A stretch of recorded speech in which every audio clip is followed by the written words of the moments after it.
आज हम class 12th आरो भाग 2 चैप्टर नंबर 3 काले मेघा पानी दे पढ़ाने जा रहे हैं, जिसका लेखक का नाम धर्मवीर भारती है। धर्मवीर भारती का जन्म उत्तर प्रदेश के इलाहाबाद जिले में सन 1926 ईस्वी में हुआ था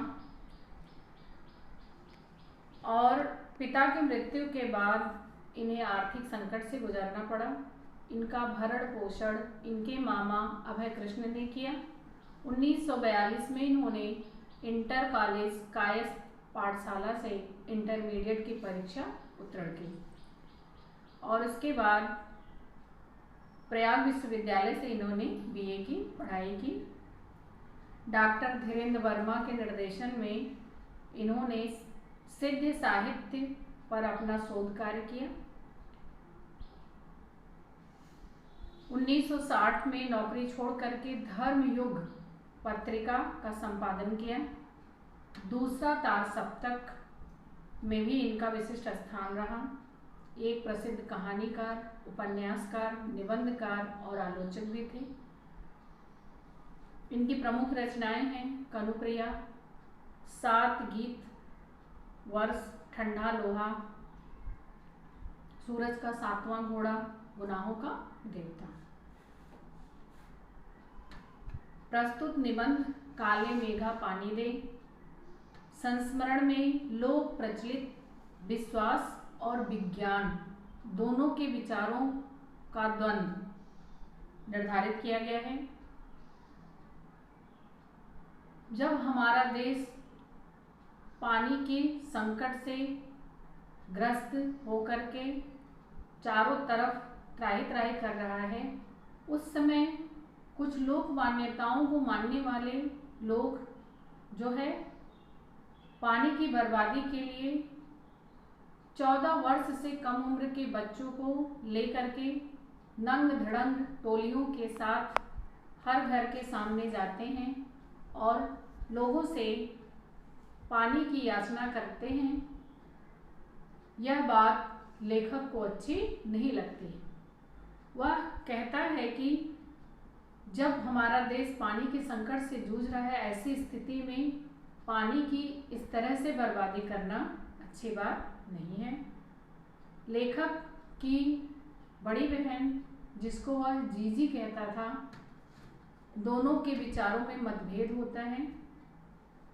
लेखक बताता है कि वर्षा की प्रतीक्षा करते करते जब लोगों की हालत खराब हो जाती है, उस समय कुछ किशोर गली गली जा करके लोगों से काले मेघा पानी दे या याचना करते हैं। तो घर के जितने सदस्य हैं वह अपने छत के बारजे से अपने घर के ऊपर खड़े होकर के अपने पास एकत्रित पानी को उनके ऊपर फेंकते हैं और उनकी ये मान्यता है कि हम जब इंद्र देवता को पानी देंगे तो इंद्रदेव वर्षा करेंगे। यह बात लेखक को बहुत ही बुरी लगती है और प्रस्तुत पाठ में उस समय का चित्रण किया गया है। ग्रीष्म ऋतु के पश्चात जब वर्षा ऋतु का आगमन होता है, आषाढ़ महीने का वर्णन है, जिसमें चारों तरफ कुएं, बावली, नदी, नाले सब सूख गए होते हैं, मिट्टियों में पपड़ी पड़ गई होती है और लू के कारण व्यक्ति बेहोश होने लगता है।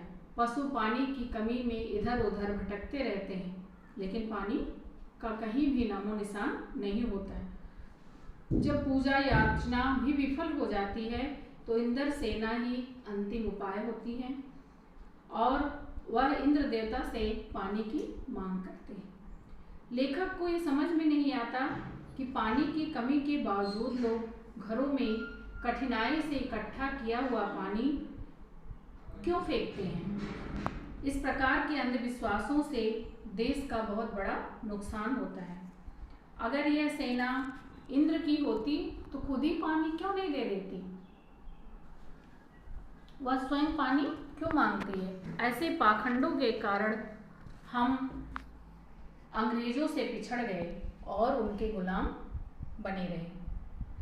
लेखक स्वयं मेढक मंडली वाले बच्चों की टीम का जो है नायक है, सरदार है। वह आर्य समाजी है और एक कुमार सुधार सभा का उपमंत्री भी है। उसमें समाज सुधार का जोश ज़्यादा है। उसे सबसे ज़्यादा मुश्किल अपनी जीजी से होती है, जो उम्र में उसकी माँ के बराबर हैं। वे सभी रीति रिवाज, तीज त्योहार, पूजा अनुष्ठान को लेखक के हाथों पूरा करवाती हैं और उनका मानना है कि ये सारे कर्मकांड करने से उसका पुण्य लेखक को प्राप्त होगा। जीजी लेखक से इंद्रसेना पर पानी फेंकने का काम करवाना चाहती हैं। उसे लेखक साफ मना कर देता है और जब जीजी के कांपते हुए हाथ डगमगाते हैं, पाँव डगमगाने लगते हैं, तब लेखक उन्हें सहारा देता है। लेखक जीजी से नाराज हो जाता है। उसके बाद जीजी लेखक को मनाने का प्रयास करती है और उसे समझाती है कि इंद्र भगवान को जब तक हम पानी नहीं देंगे वह वर्षा नहीं करेंगे। यह पानी की बर्बादी नहीं है, पानी का अर्थ है। दान देने से इच्छित वस्तु की प्राप्ति होती है और दान वह होता है कि हमारे पास किसी चीज़ की कमी है, हमें उस वस्तु की ज़रूरत है, उसके बाद भी हम अपनी ज़रूरतों को ना देख करके दूसरों की मदद करते हैं, तो वह दान त्याग कहलाता है। और ऐसा किया गया दान जो है वह हमें इच्छित फल की प्राप्ति करता है, उससे हमें पुण्य की प्राप्ति होती है। जिस तरह से किसान 1-2 मन गेहूं जो है खेत में डालता है, उसके बदले में उसे 2-4-10 मन गेहूं की प्राप्ति होती है, उसी तरह से हम जब इंद्र देवता पर थोड़ा सा जल डालेंगे, जल देंगे, तो हमें अब बहुत अधिक वर्षा की प्राप्ति होगी और वर्षा होने से संपूर्ण जगत को जो है जल की प्राप्ति होगी। अंत में लेखक कहता है कि यह बात 50 साल पुरानी होने के बावजूद आज भी उसके मन पर यह बनी हुई है कि हमारे सरकार के द्वारा अनेक प्रकार की योजनाएं तो बनाई जाती हैं, लेकिन वह योजनाएं जनता के पास आते आते वह सुविधाएं लोगों को मिलते मिलते जो है वह उससे दूर हो जाते हैं। कुछ सुविधाएं तो उन्हें प्राप्त होती हैं, परंतु कुछ सुविधाएं उन्हें नहीं मिल पाती हैं। हम हर क्षेत्र में मांगे तो बड़ी बड़ी करते हैं, पर त्याग का कहीं पर नामो निशान नहीं है। आज स्वार्थ एकमात्र लक्ष्य रह गया है। हम भ्रष्टाचार की बातें करते हैं, परंतु खुद अपनी जांच नहीं करते कि हम भी उसका एक हिस्सा हैं। अगर सभी लोग यह मान लें कि हमारे देश में जो भ्रष्टाचार है उसको मिल करके हम जड़ से उखाड़ेंगे, जड़ से फेंकेंगे, तो हम एक अच्छे राष्ट्र का निर्माण कर सकते हैं। यह स्थिति कब बदलेगी, यह लेखक के मन में प्रश्न बना का बना है।